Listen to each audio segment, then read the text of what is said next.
Welcome to the video message for Parashat Yitro. This week was known for the reading of the Ten Commandments.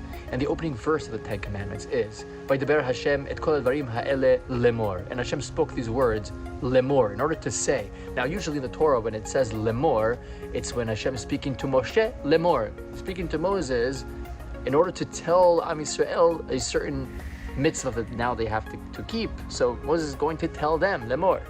But over here, God is revealing himself to the entire Am Yisrael without any intermediary. So what is the lemor about?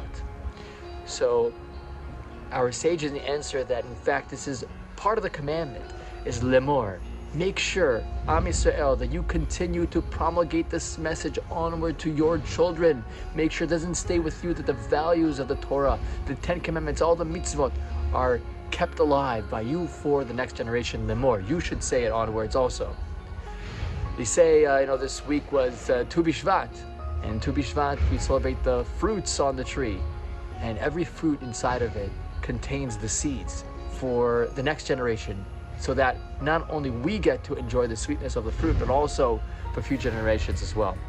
They say a story that a man who had to go out to the forest to chop some wood, and as he goes out towards the afternoon, he starts chopping wood, and all of a sudden it starts snowing like crazy, and his tracks are covered, and he's trying to find his way out of the forest. Meanwhile, it's getting colder and colder, and until he's starting to feel frostbitten. If he's not going to get some source of heat soon, he might die right there in the middle of the forest. So he goes frantically every direction until he finds a light.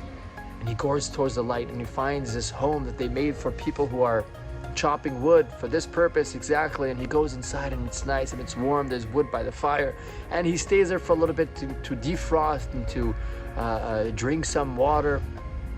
And when he's ready, he feels that he's back to himself. He starts to make his way out of this little home until he notices there's a sign above the fireplace that says, make sure there's enough fire for the next person before you leave. But he's like, I'm in a rush. I have to get back home to my family. I have this wood to bring back home. And he leaves without adding any wood to the fire. And so then he starts making his way back home. In the meanwhile, his wife is worried he's not back home yet. So she sends her eldest son to go into the forest and look for his father. The son goes, and he starts walking to the forest, but of course his tracks are covered too, and he can't retrack himself out, and he's lost in the middle of the forest, and there is no light, and there is no fire, there's nowhere for him to go in order to defrost.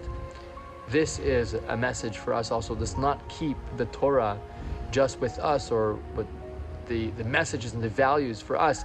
Make sure that we are doing the most, that this continues on for the next generation. The fire of the Torah, the warmth of the Torah, and everything that comes with it is promulgated for the next generation. Wishing you a Shabbat Shalom.